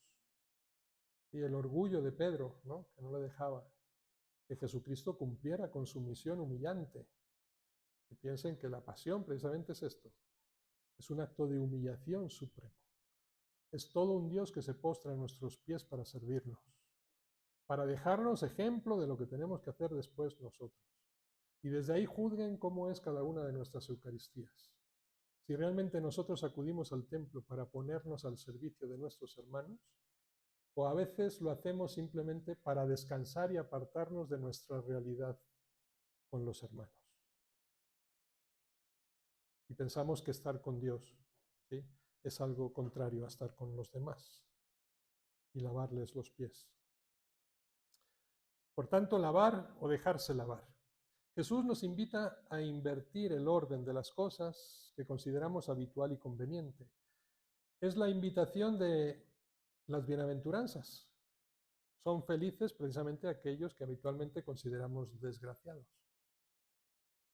Con el gesto de lavar los pies cambia la estructura de las relaciones, es decir, vivir en iglesia es vivir relaciones basadas en el servicio, no en el poder. Con Jesús la autoridad cambia de sentido. Autoridad no es capacidad para dominar, sino capacidad para servir. Qué lejos estamos de esto. Empezando por nosotros, los mismos curas, ¿verdad? Con Jesús la autoridad, por tanto, cambia totalmente el sentido. Esa es la autoridad que Jesús vive, y la autoridad que Jesús reconoce. Jesús nos invita a que en iglesia aprendamos a lavar los pies y sobre todo a dejarnos lavar también los pies. Se ofrece al discípulo la misma posibilidad inaudita darse cuenta de que el Padre lo ha puesto todo en sus manos. Y así como lo puso todo en las manos de Jesús y cómo lo usó, Dios lo pone ahora todo en nuestras manos para ver cómo lo usamos.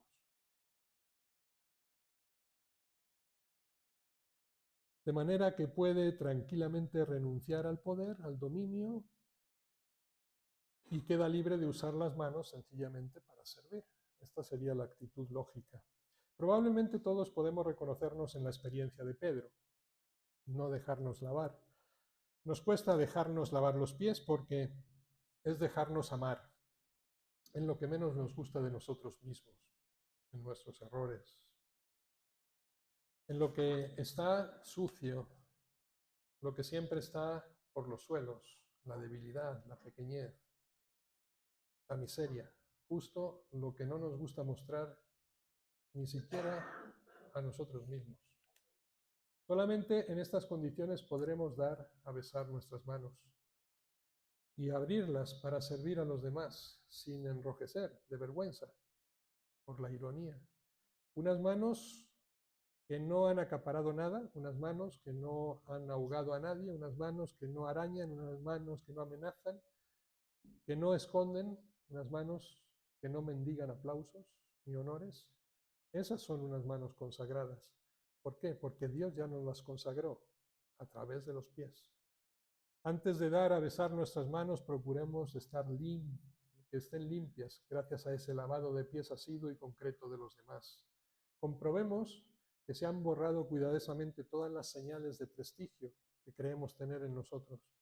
El Jueves Santo Cristo nos demostró sin lugar a equívocos que nuestras manos, que todas las manos están consagradas para el servicio de los demás. Y preguntará Jesús, terminando de lavar los pies, ¿ustedes comprenden lo que he hecho? Le pregunta a sus apóstoles, ¿comprenden lo que he hecho? Pues ahora hagan ustedes lo mismo. Si lo tradujéramos al pie de la letra, tendríamos que decir lo que les he dejado hecho. Es decir, hay un presente continuo que el inglés trabaja muy bien, pero que nosotros no tenemos en español, ¿no? En la conjugación. Lo que les he dejado hecho. Es decir, no es un acontecimiento histórico ya pasado, sino es un presente permanente, lo que Jesús hace con nosotros. El término, por tanto, del verbo expresa una acción que permanece y que continúa siempre en el tiempo. Jesús intenta conferir a su gesto un significado y un valor permanente para los suyos. No se trata solamente de recordar aquella acción, sino de prolongarla y de mantenerla con vigor al paso del tiempo. Si se interrumpe ese gesto, se viene abajo la comunidad fundada por Cristo. Esta es la clave. La Iglesia no tendría ninguna razón de existir si aquel gesto desaparece, porque es la esencia de la última cena, es la esencia de la configuración eucarística, ¿no? Y por tanto de la institución sacerdotal, para repetir permanentemente en el tiempo el mismo gesto. Y ustedes nos ven a nosotros de servidores. Sí.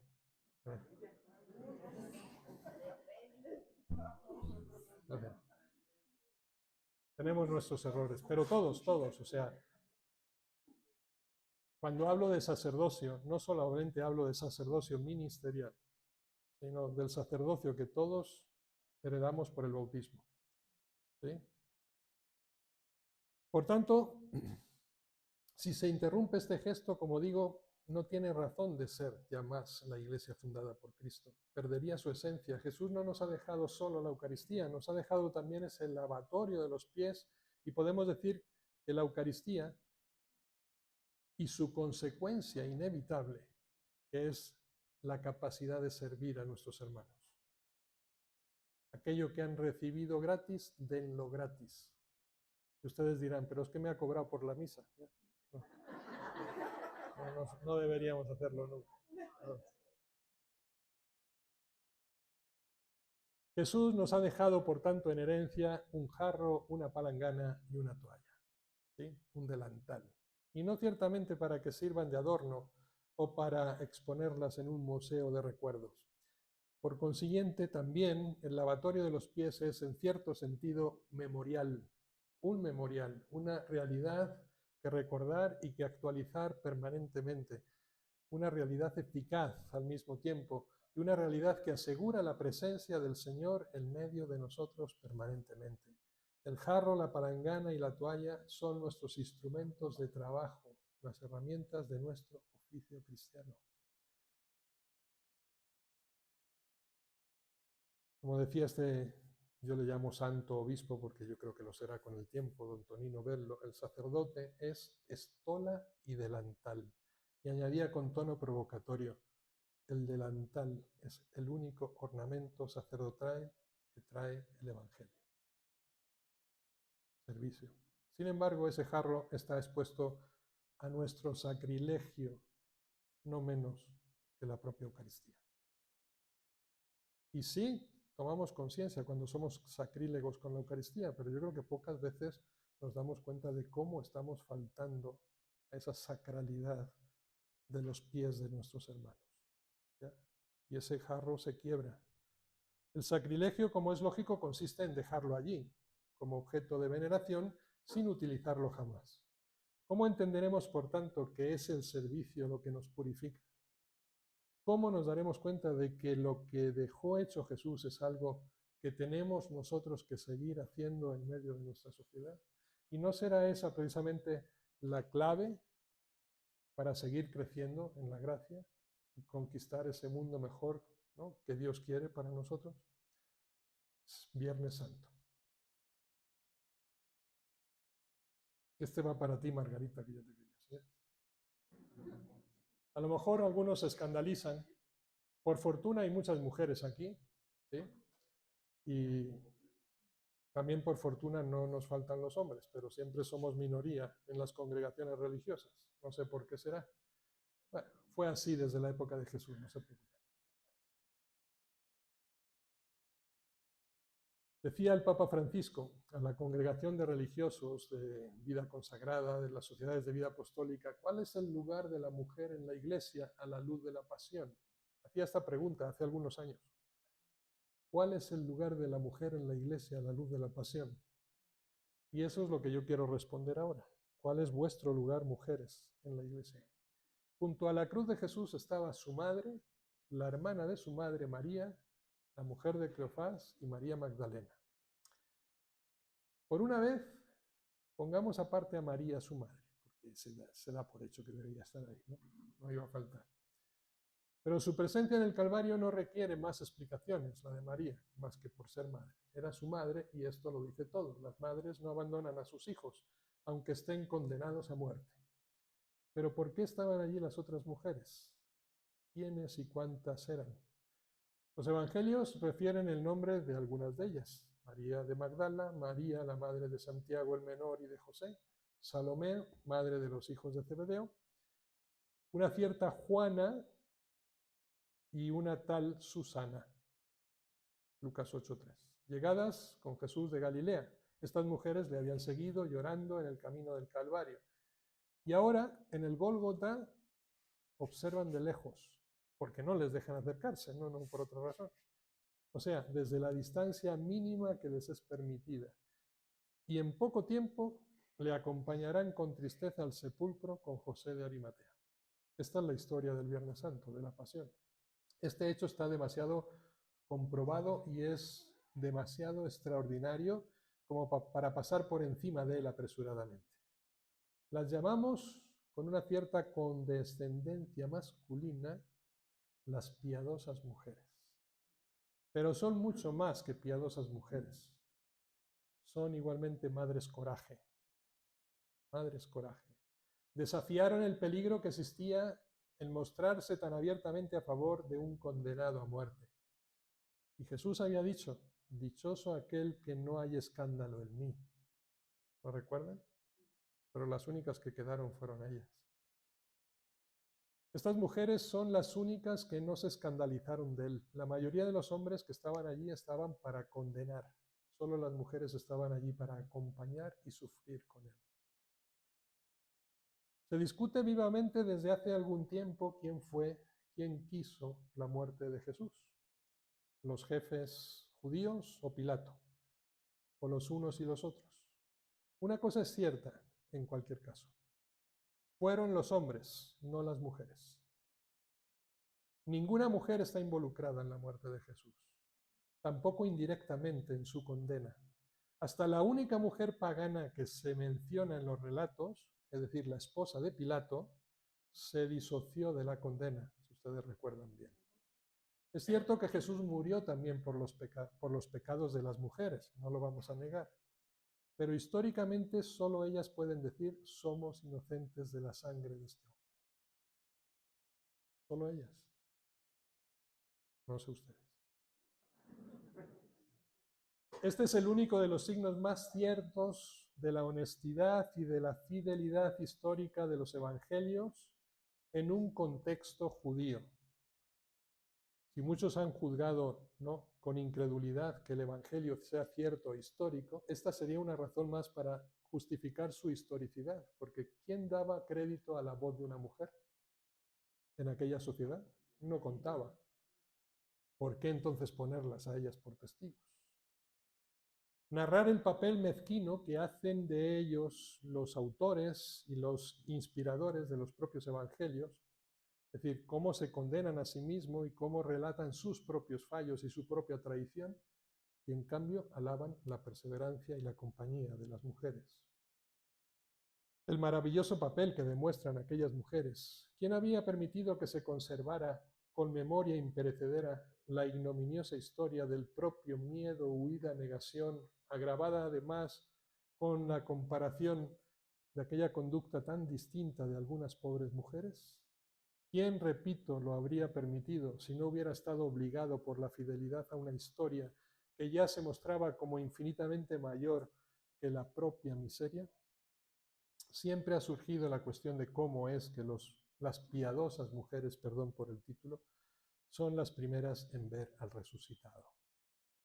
Y a ellas se les dé la misión precisamente de anunciarlo a los mismos apóstoles. Este era el modo más seguro de hacer la resurrección poco creíble históricamente. El testimonio de la mujer no tenía peso alguno. Tal vez por ese motivo ninguna mujer aparece en el largo elenco de quienes han visto al resucitado, según el relato de Pablo.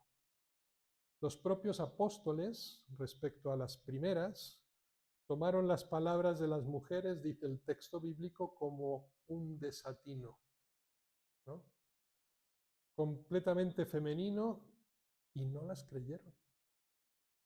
Los autores antiguos creyeron conocer la respuesta a este interrogante. Las mujeres, dice en un himno el san romano, el Melode, llamado el Píndaro de la poesía rítmica, que vivió entre los siglos V y VI, dice, son las primeras en ver al resucitado porque una mujer, Eva, fue la primera en pecar. Grave error, por Dios. O sea, si ya no se les quería considerar, encima ahora dice, bueno, las consideramos porque como el pecado venía de ellas, también hay que sacarlo. No. La respuesta auténtica es otra, totalmente otra. Las mujeres fueron las primeras en verle resucitado porque habían sido también las últimas en abandonarlo en la muerte, e incluso después de la muerte acudían a llevar aromas a su sepulcro. Debemos preguntarnos por el motivo de este hecho. ¿Por qué las mujeres resistieron al escándalo de la cruz? ¿Por qué se le quedaron cerca cuando todo parecía acabado e incluso sus discípulos más íntimos le habían abandonado? Y incluso aquellos discípulos ya estaban organizando su regreso a casa en Galilea. La respuesta creo que la dio anticipadamente Jesús antes de morir, cuando contestando a Simón Pedro dijo acerca de la pecadora que le había lavado y besado los pies: ha amado mucho. Ha amado mucho. Las mujeres habían seguido a Jesús por él mismo, por gratitud del bien de él recibido y no por la esperanza de hacer carrera después. A ellas no les habían prometido 12 tronos, ni ellas habían pedido sentarse a su derecha o a su izquierda en el reino. Le seguían, está escrito así, para servirle. Para servirle. Ellas son el verdadero modelo cristiano.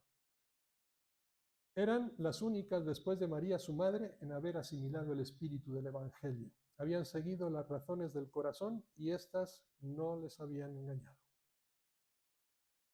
En sí, su presencia junto al crucificado y al resucitado contiene una enseñanza vital para nosotros hoy. Nuestra civilización, dominada por la técnica, tiene necesidad de un corazón para que el nombre pueda sobrevivir en ella sin deshumanizarse del todo.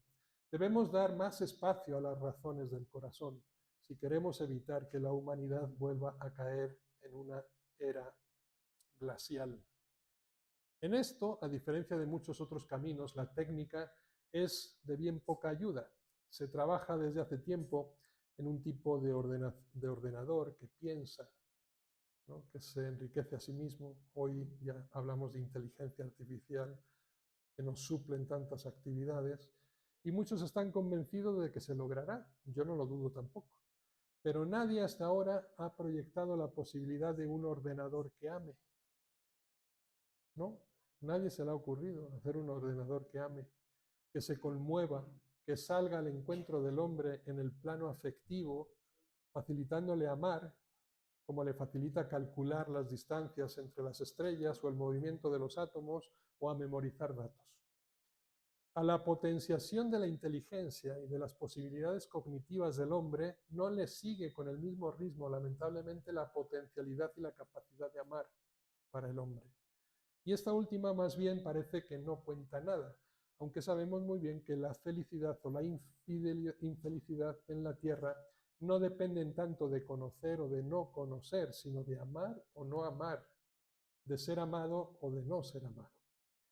No es difícil entender por qué estamos tan ansiosos de incrementar nuestros conocimientos y tampoco de aumentar nuestra capacidad de amar.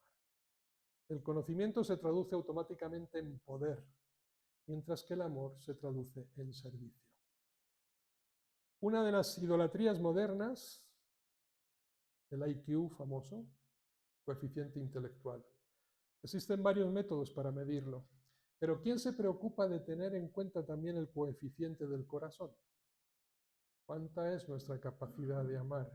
Y sin embargo, solo el amor redime y salva, mientras que la ciencia y la sed de conocimiento solas pueden llevar a la condenación. Y es la conclusión del Fausto de Goethe, y es también el grito que lanza el cineasta en la película Cento Chiodi de Hernán Oimi, que hace clavar simbólicamente al suelo los preciosos volúmenes de una biblioteca y hace exclamar al protagonista que todos los libros del mundo no valen lo que una caricia. Antes que ellos, San Pablo había escrito: la ciencia hincha, el amor en cambio edifica. Después de tantas eras que han tomado nombre del hombre, el Homo erectus, el Homo faber, hasta el Homo sapiens sapiens, o sea, el sapientísimo de hoy, es deseable que se abra por fin para la humanidad una era de la mujer, una era del corazón, de la compasión, y que esta tierra deje ya de ser la pequeña tierra que nos hace tan feroces. Estoy citando a Dante Alighieri en su parte de El Paraíso. De todo lugar brota la exigencia de dar más espacio a la mujer. Nosotros no creemos que el eterno femenino nos salvará. Fausto de Goethe, final de la segunda parte. La experiencia diaria demuestra que la mujer puede elevarnos, pero que también puede hacernos caer. También ella tiene necesidad de ser salvada por Cristo, pero es cierto que una vez redimida por Él y liberada en el plano humano de antiguas discriminaciones, ella puede contribuir a salvar nuestra sociedad de algunos males arraigados que se ciernen amenazantes: violencia, voluntad de poder, aridez espiritual y sobre todo el desprecio a la vida. Solo hay que evitar repetir el antiguo error gnóstico según el cual la mujer, para salvarse, debe dejar de ser mujer y transformarse en hombre. Cuidado, el prejuicio está tan enraizado en la cultura que las propias mujeres han acabado a veces por sucumbir a él. Para afirmar su dignidad han creído necesario asumir actitudes masculinas o bien minimizar la diferencia de sexos, reduciéndola a un producto de la cultura. Mujer no se nace, sino que se hace, dice. Esta actitud que hoy está cuestionada y equivocada como lo que conocemos como la ideología de género. Pero nosotros, que lo criticamos, y no sin razón, deberíamos cuestionarnos por qué lo provocamos. Y termino. Qué agradecidos tenemos que estar a las piadosas mujeres. A lo largo del camino del Calvario, sus sollozos fueron el único sonido amigo que llegó a los oídos de Jesús. Sobre la cruz, sus miradas fueron las únicas que se posaron con amor y compasión sobre él. La liturgia bizantina ha honrado a las piadosas mujeres dedicándoles un domingo del año litúrgico, el segundo después de Pascua. Nosotros tenemos aquí el Señor de la Misericordia. Pero en la liturgia bizantina es el Día de las Mujeres. Se llama el Domingo de las Miróforas. Esto es, de las portadoras de aromas. Jesús está contento de que se honren en la iglesia a las mujeres que le amaron y que creyeron en él en vida, y sobre una de ellas, la mujer que vertió en su cabeza un frasco de ungüento perfumado, hizo esta extraordinaria profecía puntualmente cumplida a lo largo de todos los siglos. Donde quiera que se proclame este evangelio en el mundo entero, se hablará también de lo que ésta ha hecho para memoria suya. Las piadosas mujeres no están solo, en cambio, para admirar y honrar, sino también para imitar. San León Magno dice que la pasión de Cristo se prolonga hasta el fin de los siglos.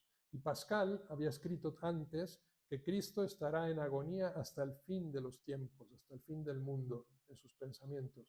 La pasión se prolonga en los miembros del cuerpo de Cristo. Son herederas de las piadosas mujeres, las muchas mujeres religiosas y laicas que permanecen hoy al lado de los pobres, de los enfermos, de los encarcelados, de los rechazados de cualquier tipo por parte de la sociedad. Y ellas, creyentes o no creyentes, Cristo repite, a mí me lo hicieron. Cada vez que lo hicieron con uno de estos, a mí me lo hicisteis. No solo por el papel desempeñado en la pasión, sino también por el de la resurrección. Las piadosas mujeres son ejemplo para las mujeres cristianas de hoy. En la Biblia se encuentran de un extremo a otro esos ve o id, ese envío de Jesucristo. Esto es el envío por parte de Dios al hombre. Y es la palabra dirigida a Abraham, es la palabra dirigida a Moisés, ¿no? Moisés, ve a Egipto a salvar a mi pueblo. A los profetas, a los apóstoles, id por todo el mundo, predicad el evangelio a toda criatura. Todos esos id dirigidos a los hombres, y existe un id dirigido a las mujeres, el que se dio a las miróforas precisamente la mañana de la Pascua. Entonces les dijo Jesús, id, avisad a mis hermanos que vayan a Galilea, allí me verán.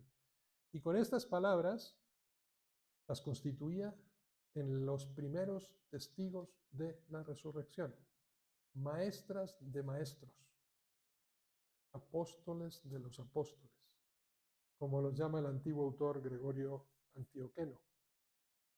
Es una pena que a causa precisamente de la equivocada identificación con la mujer pecadora que lava los pies de Jesús, María Magdalena, haya acabado por alimentar infinitas leyendas antiguas y modernas y haya entrado en el culto y en el arte casi solo en calidad de penitente, como pecadora, más que como primer testigo de la resurrección, apóstol de los apóstoles, como la define Santo Tomás de Aquino.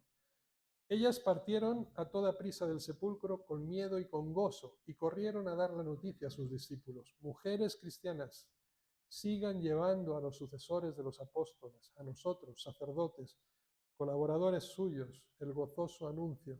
El Maestro está vivo, ha resucitado. Os precede en Galilea, o sea, donde quiera que vayan. Continuad el antiguo cántico de la liturgia que pone en boca de María Magdalena, morst et vita duelo conflicere mirando, dux vitae mortus regnum vivus. Es decir, muerte y vida se han enfrentado con un prodigioso duelo. El Señor de la vida estaba muerto, pero ahora está vivo y reina. La vida ha triunfado en Cristo sobre la muerte, y así sucederá un día también en nosotros. junto con todas las mujeres de buena voluntad. Ustedes son la esperanza de un mundo más humano. Ustedes son la esperanza de un México nuevo y digno. Ustedes serán las constructoras de la sociedad querida por Cristo desde siempre. Solo espero que no se lo impidamos.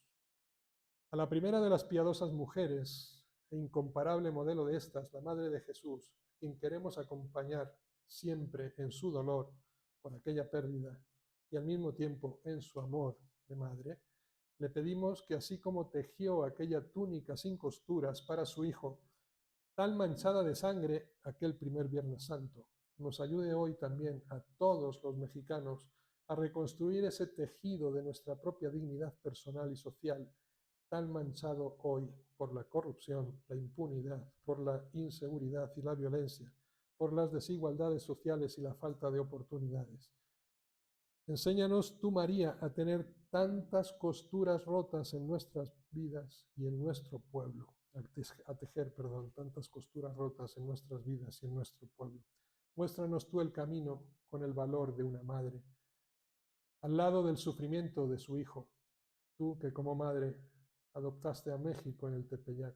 Acompáñanos tú en la senda con los valores que te enseñó tu hijo, porque solo tu hijo puede enseñarnos con sus valores a reconocer, a respetar, a defender y a amar a nuestra madre, la patria mexicana. Amén.